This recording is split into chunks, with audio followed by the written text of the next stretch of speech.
अस्सलाम वालेकुम स्टूडेंट्स। इंशाल्लाह इस लेक्चर में हम लास्ट लेक्चर में तो हमने दो टाइप डिस्कस कर ली थी। इंशाल्लाह तीसरी टाइप जो है उसको डिस्कस करेंगे। और मेरी इंशाल्लाह कोशिश ये होगी कि जब ये फर्स्ट ऑर्डर का टॉपिक खत्म हो जाए तो मैं आप लोगों के सामने 15-20 एग्जाम्पल रखूं और फिर आप लोगों को बताऊं कि यार ये किस किस तरीके से आप पहचानोगे कि कौन सा केस है जो आर्ट में आप लोगों को पढ़ाऊंगा, क्योंकि कंफ्यूजिंग हो सकता है। अलग अलग टाइप समझना इजी होगा, एग्जाम्पल से आप लोग सॉल्व भी कर लोगे, लेकिन जब एक साथ आपके पास आएंगी तब बड़ा मसला होगा आप लोगों को। तो मैं अलग से इंशाल्लाह आप लोगों को एंड पे ये भी बता दूंगा कि जब कोई आपके पास एग्जाम्पल आए तो आपने किस तरीके से उसको देखना है। दूसरी बात मैं बार बार बता दूं कि आप लोगों का अब जो लेवल है वो यूनिवर्सिटी लेवल है, उसमें आपको हर क्वेश्चन नहीं करवाया जाएगा। तो असल चीज ये है कि जो मेन कॉन्सेप्ट होता है ना उस पूरे तरीके का, वो आपको आना चाहिए। अगर वो आपको आता है तो फिर इंशाल्लाह आपको कोई मसला नहीं होगा। डेफिनेटली मसले एग्जाम्पल्स में होते हैं, लेकिन आपको मेन कॉन्सेप्ट पता हो तो आप थोड़ी सी मेहनत करते हो, मुख्तलिफ एग्जाम्पल सॉल्व करते हो, तो आपका ब्रेन खुद ही ट्रेन हो जाता है कि फिर जैसे ही आपको नए एग्जाम्पल करते हो तो ब्रेन फॉरन उसको सॉल्व करने की कोशिश करता है और इंशाल्लाह हो भी जाता है सॉल्व। ठीक है, तो असल चीज क्या है कि आप जितनी एग्जाम्पल सॉल्व करते रहो उतना टॉपिक आपको ये आता जाएगा। प्रैक्टिस आपकी चाहिए इसमें, क्योंकि आप जो टॉपिक है वो आहिस्ता आहिस्ता मुश्किल हो जाएंगे तो आप लोगों को मसला हो सकता है। तो स्टार्ट करते हैं। टाइप 3 है, कुछ ऐसी इक्वेशंस हैं जो कि रिड्यूस भी नहीं हो सकती लीनियर फॉर्म में, सॉरी, ऐसी इक्वेशन है जो सेपरेट भी नहीं हो सकती और रिड्यूसेबल टू सेपरेट भी नहीं हो सकती। तो अब उनका क्या करेंगे हम, तो उसके लिए टाइप 3 रखी गई है और इस टाइप का नाम है होमोजेनियस। कि अगर आपकी डिफरेंशियल इक्वेशन होमोजेनियस है तो उसको सॉल्व करने का हमने एक मेथड रखा हुआ है। यहां पे मैं बात क्लियर कर दूं कि जो वर्ड होमोजेनियस है, डिफरेंशियल इक्वेशन से हटा देते हैं इसको। अभी आपने अपनी छोटी क्लासेस में पढ़ा होगा होमोजेनियस फंक्शन के बारे में। मैं एग्जांपल देता हूं। ये आप लोगों का सेकेंड ईयर लेवल पे है, चैप्टर नंबर 3 एनालिटिकल ज्योमेट्री का जो है, उसमें आपने ये फंक्शन पढ़ा होगा। अच्छा देखो, फंक्शन की जब बात करते हैं ना तो इक्वल टू जीरो नहीं आता, एफ लिख रहे होते हैं हम, लेकिन जब इक्वेशन की बात करते हैं तो इक्वल टू जीरो आ रहा होता है। तो होमोजेनियस अगर मैं फंक्शन की बात करूं तो यहां पे आ जाएगा f of x comma y. ठीक है, कि ये जो पूरा फंक्शन है ये एक्स और वाई इसके अंदर आ रहा है। और अगर मैं यहाँ पे इक्वेशन की बात करता तो मैं इसको इक्वल टू जीरो लिख देता। ये होमोजेनियस फंक्शन और इक्वेशन दो वर्ड यूज होते हैं बार। तो होमोजेनियस हम किसी फंक्शन को या इक्वेशन को उस वक्त कहते हैं जब उसकी जितनी भी टर्म मौजूद हो उन सब की डिग्री सेम होनी चाहिए। जैसे डिग्री का मतलब पूरी पावर जो उस टर्म के ऊपर होगी। इसके ऊपर पावर क्या है, 2 है। इसके ऊपर पावर क्या है, x के ऊपर 1, y के ऊपर 1। डिग्री होती है कि आप सबको सम कर दो, तो 1 + 1 2, इसकी डिग्री भी 2 है, इसी तरह इसकी डिग्री भी 2 है। तो अगर सारी टर्म की पावर जो है, डिग्री जो है वो सेम है, तो उस वाली इक्वेशन को, उस वाले फंक्शन को आप क्या बोलते हो, होमोजेनियस फंक्शन या होमोजेनियस इक्वेशन। तो ये बात तो आपने समझ ली कि होमोजेनियस इक्वेशन क्या होती है, सारी टर्म की डिग्री जो है वो सेम होनी चाहिए। अब अगर सेम नहीं है तो वो होमोजेनियस नहीं है, उसको नॉन होमोजेनियस बोलोगे। लेट कर लो यहाँ पे 2 आ जाए तो अभी नॉन होमोजेनियस बन गई है, ये होमोजेनियस का केस नहीं है। ठीक है, अब आ जाओ आपके होमोजेनियस डिफरेंशियल इक्वेशन क्या होती है, इसको जरा आप समझो। देखो, डिफरेंशियल इक्वेशन की स्टैंडर्ड फॉर्म दो हो सकती है। एक तो आपको डिफरेंशियल इक्वेशन इस फॉर्म में नजर आएगी, ठीक है, dy/dx, और एक फंक्शन आपका राइट हैंड साइड पे लिखा हुआ होगा। या कुछ डिफरेंशियल इक्वेशन आपको ऐसे भी नजर आएंगी,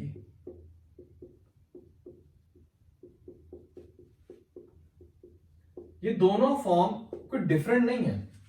आप इसमें इसको शिफ्ट करवा दो राइट हैंड साइड पे, फिर क्रॉस मतलब ऑर्डर इनके चेंज करो, दोबारा dy/dx की फॉर्म आ जाएगी। तो बताना चाह रहा हूं कि जब भी आप एग्जाम्पल सॉल्व करोगे ना तो आपको इन फॉर्म में भी नजर आएंगी। स्टैंडर्ड फॉर्म तो ये होती है इनकी कि या तो आपकी डिफरेंशियल इक्वेशन इस तरह होगी, या वो इस तरह लिखी हुई है, या किसी और फॉर्म में होगी। वो हम देख लेंगे, एक एग्जाम्पल मैं करवाऊंगा कि किस तरह आपने कन्वर्ट करना है। इन दोनों फॉर्म में आप होमोजेनियस का मतलब समझ लो। बात एक ही है, जब आपके पास डिफरेंशियल इक्वेशन इस फॉर्म में आ रही है तो याद रखना इस बात को कि किसी भी डिफरेंशियल इक्वेशन को आप होमोजेनियस उस वक्त बोलोगे जब यहां जो फंक्शन मौजूद है और यहां जो फंक्शन मौजूद है, ये फंक्शन होमोजेनियस होना चाहिए और सेम डिग्री का होना चाहिए। जैसे ये फंक्शन होमोजेनियस था, इसकी डिग्री 2 थी, इसको हम बोलेंगे होमोजेनियस फंक्शन ऑफ डिग्री 2। तो यहां पे भी होना चाहिए कि दोनों फंक्शन सबसे पहले होमोजेनियस होने चाहिए और दूसरी बात डिग्री सेम होनी चाहिए उनकी। तब आप इस डिफरेंशियल इक्वेशन को क्या बोलोगे, होमोजेनियस डिफरेंशियल इक्वेशन।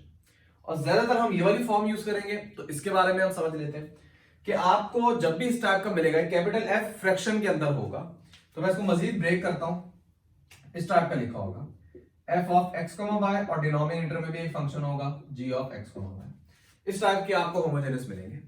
तो इसमें बिल्कुल यही फॉर्म है ना, अगर आप इसको कन्वर्ट करो, अगर आप यहीं पे कन्वर्ट कर लो तो इस टाइप का हो जाएगा, और dx को नीचे ले जाओ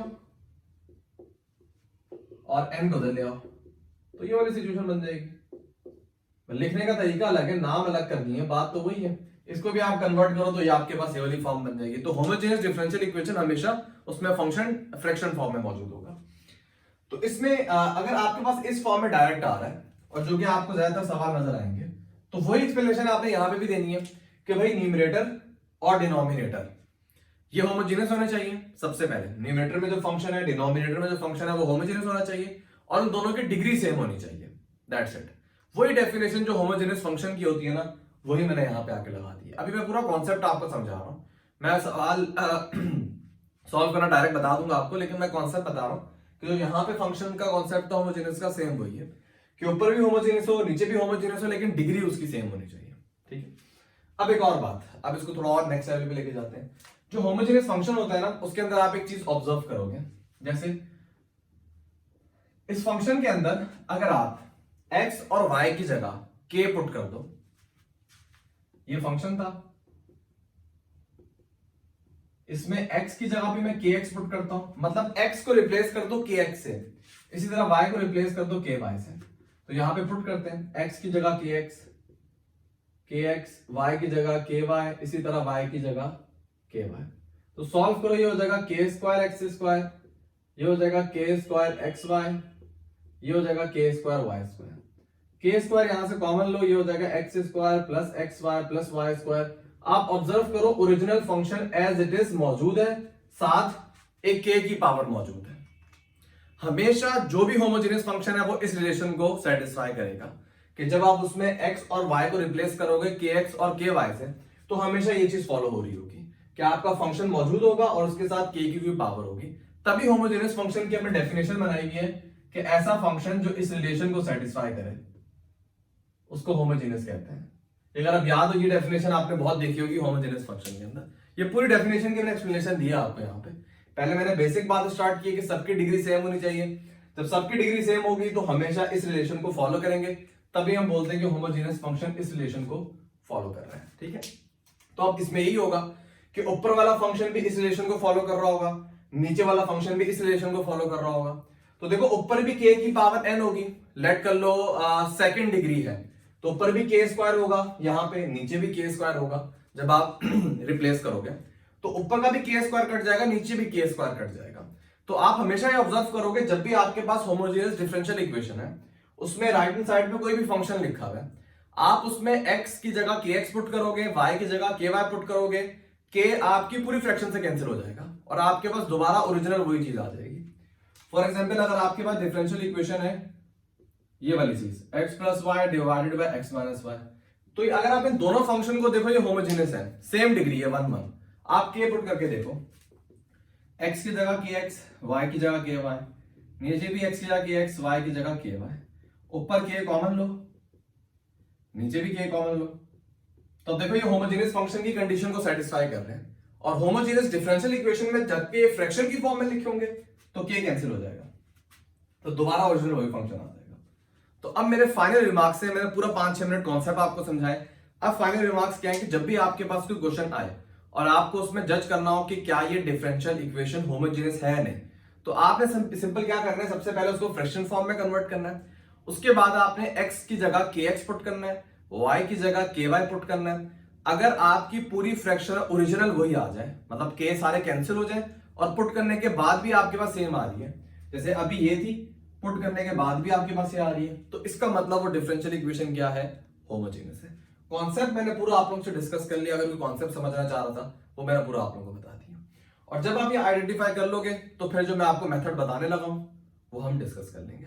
तो अगर आप डेफिनेशन लिखना चाहो तो सिंपल डेफिनेशन है कि ऐसी differential equation, a differential equation, a first order differential equation is said to be homogeneous if f and g are homogeneous function having same degree, कि दोनों होमोजेनियस फंक्शन होने चाहिए और उनकी डिग्री भी सेम होनी चाहिए, क्योंकि डिग्री सेम होगी तो k की पावर भी सेम होगी और वो आपस में कैंसिल हो जाएंगे। ये डेफिनेशन होती है किसी भी homogeneous first order differential equation की। अब जरा आप लोग क्वेश्चन पे आ जाओ, मैं एग्जांपल करवाता हूं, जरा देखते हैं कि किस तरीके से हम इनके क्वेश्चंस को सॉल्व करते हैं।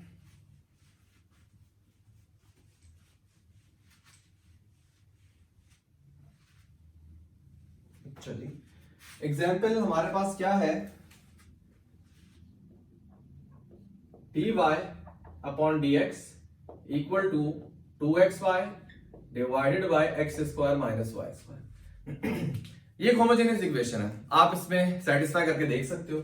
आप देखो होमोजेनियस डिफरेंशियल इक्वेशन को डिफरेंशियल इक्वेशन की वजह से आप होमोजेनियस नहीं बोल रहे इसको होमोजेनियस फंक्शन की वजह से आप बोल रहे हो। तो dy अपॉन dx का कोई ताल्लुक नहीं, जो फंक्शन है आपने उसको देखना है। k पुट करो, अगर हर चीज कैंसिल हो जाए मतलब k कैंसिल हो जाए और ओरिजिनल यही चीज आ जाए, इसका मतलब ये होमोजेनियस डिफरेंशियल इक्वेशन का केस है। ठीक है, होमोजेनियस का वर्ड ही आप उस वक्त बोलोगे कि जब आपने एक नया फंक्शन इंट्रोड्यूस किया और उसने कोई फर्क नहीं लाया। मैं इसके अंदर k पुट कर रहा हूं लेकिन कोई फर्क ही नहीं पड़ रहा, k कैंसिल हो रहा है, इसका मतलब ये होमोजेनियस है। और अगर आपने कोई इसके अंदर पुट किया और वो इसके अंदर फर्क पैदा कर दे तो इसका मतलब वो नॉन होमोजेनियस है। तो हम जरा पुट करके देख लेते हैं। यहाँ पे रफ में काम करना है, ये फेयर में काम करने की जरूरत नहीं है। आप x की जगह पुट करो kx, y की जगह पुट करो ky डिवाइडेड बाय, नीचे भी x की जगह kx पुट करोगे तो k square x square, y की जगह ky पुट करो तो k स्क्वायर y स्क्वायर।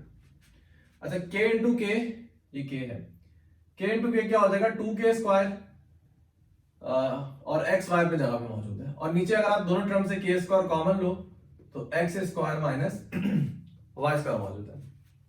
अब देखो k स्क्वायर से k स्क्वायर कैंसिल, अगेन वही 2xy divided by x square minus y square. जैसे आपने सॉरी जैसे आपने देख लिया कि यार ये होमोजेनियस डिफरेंशियल इक्वेशन है, अब आपने इस मेथड को फॉलो करना है जो मेथड आप लोगों से मैं डिस्कस करने लगा हूं।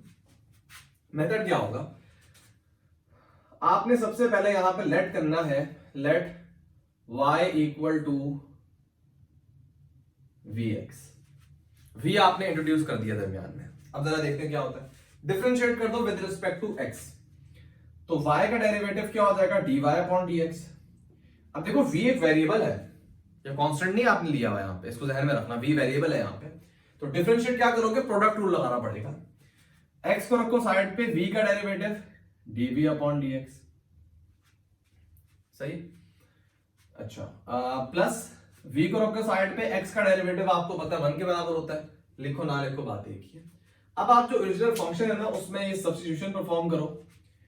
क्या सब्स्टिट्यूशन होगी, dy अपॉन dx की जगह पुट कर दो x dv upon dx plus y equal to, अब यहां पे 2x अपनी जगह पे, y किसके बराबर है, y बराबर है vx के, तो y की जगह मैंने पुट कर दिया vx divided by x square minus again y square है, y है vx स्क्वायर करो तो vx स्क्वायर x स्क्वायर। जब भी आप इस होमोजेनियस इस टाइप की जो भी होमोजेनियस होगी उसको सॉल्व करोगे तो राइट हैंड साइड में से हमेशा x कैंसिल हो जाएगा। अगेन x जरूरी नहीं है, इंडिपेंडेंट वेरिएबल कैंसिल हो जाएगा, क्योंकि वेरिएबल चेंज हो सकते हैं। मे बी आपको du अपॉन dv आ जाए तो भाई अब v इंडिपेंडेंट है, v कैंसिल हो जाएगा। तो कहने का मतलब ये होता है कि वेरिएबल से घबराना नहीं है, आपने वेरिएबल का रोल याद रखना है कि x इंडिपेंडेंट था। जब भी आप इस मेथड को फॉलो करोगे राइट हैंड साइड में से इंडिपेंडेंट कैंसिल हो जाएगा। अच्छा तो इधर क्या मौजूद है, x dv upon dx plus v, और यहां पे देखो ऊपर क्या है x स्क्वायर, ठीक है, अंदर क्या बचेगा 2v। अच्छा नीचे भी अगर आप x स्क्वायर कॉमन लो तो पहली टर्म में से 1 बचेगा, दूसरी टर्म में से v स्क्वायर बच जाएगा, तो x स्क्वायर से x स्क्वायर कैंसिल हो जाएंगे। अच्छा x dv अपॉन dx ये अपनी जगह पे रहने दो, इस v को आप शिफ्ट करवा दो राइट हैंड साइड पे, नेगेटिव हो जाएगा। राइट हैंड साइड पे अभी मौजूद है 2v divided by 1 minus v square, आप इस v को राइट हैंड साइड पे ले जाओ, नेगेटिव हो जाएगा माइनस v। उसके बाद मेरे ख्याल में सिंप्लीफिकेशन सब लोगों को आती होगी, यहां पे 1 माइनस v स्क्वायर को v से मल्टीप्लाई करो, माइनस कर दो 2v, इस तरीके से। उसके बाद बच्चों आप लोग 2v माइनस वी और प्लस वी क्यूब हो जाएगा, डिनोमिनेटर में 1 माइनस वी स्क्वायर। मजीद सिंप्लीफाई करते हैं, ये हो जाएगा 2v माइनस वी के बराबर plus v cube divided by 1 minus v square. अब वक्त आ गया सेपरेट करने का। होमोजेनस के जो भी सवाल होते हैं उसमें एंड पे आप ये करते हो कि होमोजेनस में आप ये सब्स्टिट्यूशन करते हो, उसके बाद करते करते वो सवाल जो है वो बन जाता है आपका सेपरेबल का। तो अब आप क्या करो, 1 माइनस वी स्क्वायर को उधर ले जाओ, v प्लस वी क्यूब को उधर ले जाओ, dx अपॉन x। मतलब dx को आप उधर ले गए, x को नीचे ले गए, तो ये हो गया 1 माइनस वी स्क्वायर को ऊपर ले गए, इसको नीचे ले गए, dv जो है वो अपनी जगह पे मौजूद है। अब यहां पे एक काम है इंटीग्रेशन का। अब इंटीग्रेशन जिस बंदे की स्ट्रॉन्ग है वो यहां पे कर सकता है सही तरीके से। मैं आप लोगों को बस स्टेप बता देता हूं किस तरीके से करना है। पार्शियल फ्रैक्शन लगेंगे, बाकी आप लोग खुद देख लेना। आप क्या करो, आप लोग न्यूमरेटर से सॉरी डिनोमिनेटर से v कॉमन लो, तो 1 प्लस वी स्क्वायर आ जाएगा। अब यहां पे अगर आप ऑब्जर्व करो तो यहां पे आप इसको रोक देना, इसको 2 का नाम दे दो, कुछ भी नाम देना दे देना, ठीक है। आप इस वाले को कंसीडर करना, क्योंकि इसको इंटीग्रेट करना मुश्किल नहीं है, इसको इंटीग्रेट करना मुश्किल होगा। तो आप यहां पे लिखना कंसीडर, क्या फ्रैक्शन है, 1 minus v square divided by v 1 plus v square. इसको इंटीग्रेट करना मुश्किल है तो यहां पे आप क्या करोगे, पार्शियल फ्रैक्शन वाली टेक्निक यूज करोगे। इसको आप इस तरह ब्रेक करना, a अपॉन वी प्लस, अब ये क्वाड्रेटिक फैक्टर है ना, तो ये हो जाएगा bx plus c divided by 1 plus v square. इस तरह पार्शियल फ्रैक्शन में ब्रेक करोगे। उसके बाद आई गेस आप लोगों को आता होगा पार्शियल फ्रैक्शन में कैसे ब्रेक करते हैं। तो एंड पे एक चीज आपको बता दूं, एक प्रॉपर्टी बता दूं जो पार्शियल डिफरेंशियल इक्वेशन में तो काफी काम आती है, यहां पे भी आप लोग देख लेना, वो आप लगा सकते हो। और वो प्रॉपर्टी ये है कि अगर आप इंटीग्रेट करते हो, इंटीग्रेट करने के बाद लेट कर लो आपकी 4 टर्म है, उन 4 टर्म में से 3 टर्म जो है उसमें ln आ रहा है, क्योंकि इनमें आएगा ln। जब आप इसको डिफरेंट इंटीग्रेट करोगे ln आएगा, इसको इंटीग्रेट करोगे ln आएगा, ln तो आएगा, इसी तरह इसको इंटीग्रेट करोगे ln आएगा। तो जब आपकी मेजॉरिटी टर्म में ln आ रहा है तो ये बेहतर है कि आप कांस्टेंट के साथ भी ln लगा दो। मैंडेटरी नहीं है लेकिन बेहतर है। यहां पे तो बेहतर है ना, अगर आप पार्शियल डिफरेंशियल इक्वेशन में ना, ये बड़ा जरूरी होगा, क्योंकि फिर आपकी सिंप्लीफिकेशन नहीं हो पाएंगी, बड़ी बेहुदा सिंप्लीफिकेशन होगी। तो वहां पे आप करोगे तब आपको मजा आएगा। तो यहाँ पे तो इतनी सिंप्लीफिकेशन हम नहीं करते ऑर्डिनरी में, तो चल जाता है मामला। लेकिन मैं पहले से बता रहा हूँ, अगर मेजॉरिटी टर्म, मेजॉरिटी का मतलब अगर 5 टर्म है तो 3 टर्म में ln आ रहा हो तो आप कांस्टेंट के साथ भी ln लगा दो। अगर 4 टर्म है 3 टर्म में आ रहा है, अगर 3 टर्म है 2 टर्म में आ रहा है मेजॉरिटी टर्म में, तो फिर आप वो लगा दो। और अगर लेट कर लो 4 टर्म में उसमें से 2 में आ रहा है तो आपकी मर्जी है, लगाओ ना लगाओ बात एक ही होगी। 1 टर्म में आ रहा है ना लगाओ, कोई जरूरत नहीं है। तो बेहतर क्या है कि अगर मेजॉरिटी टर्म में ln आ रहा है तो फिर आप कांस्टेंट के साथ भी ln, मतलब ln c आप लिखो। वैसे इंटीग्रेशन में आप प्लस c लिखते हो ना, अब आप प्लस ln c लिख देना, बेहतर तरीका ये होगा। मैं काम करता हूं, मैं आप लोगों को यही सवाल सॉल्व करवा देता हूं, क्योंकि मैं जो दूसरी एग्जाम्पल जो भी लेट कर रहा हूँ लंबा काम है पूरा। मैं इसी एग्जाम्पल को आप लोगों को सॉल्व करवा देता हूँ। कि मैंने सॉल्व किए, मे बी आंसर गलत हो सकता है, मैंने जल्दी में किए। इसमें अगर आप सॉल्व करोगे तो a जो है वो आई गेस 1 आ रहा है, b जो है वो -2 आ रहा है, और c जो है वो 0 आ रहा है। मेथड मैंने आप लोगों को बताया था, मैं दोबारा कंफर्म कर लेता हूँ। मेथड मैंने आपको बताया था, उस मेथड से आपने a b c की वैल्यू निकालनी है, तो ये आपके पास a b c की वैल्यू आ रही होगी। इसको आप लोग वेरीफाई कर लेना। जैसे ही आ जाए तो ये पूरी फ्रैक्शन जो है इसका आंसर आपको मिल गया। क्या कि भाई 1 minus v square divided by v1 plus v square, ये बराबर है a अपॉन वी। a क्या है 1, तो ये हो जाएगा 1 upon v plus bv plus c, c तो 0 है तो ऊपर बच जाएगा bv, b -2 है तो ये हो जाएगा -2v divided by 1 plus v square. तो आप इस जगह पे, इस पूरी चीज की जगह आप ये पुट कर देना, इसको इंटीग्रेट करना काफी इजी हो जाएगा। ठीक है, तो इसको मैं नाम दे देता हूं, लेट कर लो, इसको हम 2 का नाम दे देते हैं। तो अब आप 2 के अंदर ये पुट कर दो, इस पूरी चीज की जगह आप पुट कर दो 1 upon v -2v divided by 1 plus v square, फिर आ जाएगा भाई dv, और राइट हैंड साइड पे क्या मौजूद है dx अपॉन x। वक्त आ गया है कि अब आप इंटीग्रेट कर दो, आपने पूरा माहौल साजगार बना लिया इंटीग्रेशन करने के लिए। तो अब यहां पे लिखो इंटीग्रेट ऑन बोथ साइड्स, दोनों तरफ आप इंटीग्रल अप्लाई कर दो।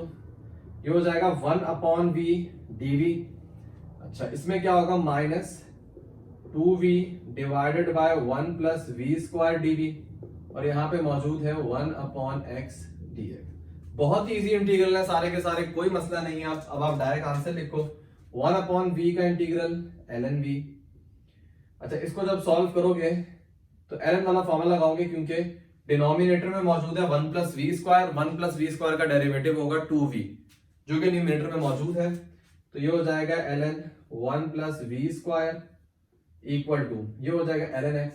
अब जो मैंने आपको वही बात बताई है कि यार जब मेजॉरिटी टर्म में ln आ रहा है तो ये बेहतर है कि आप क्या लिख दो, ln c लिख दो, कांस्टेंट के साथ भी आप ln लगा दो।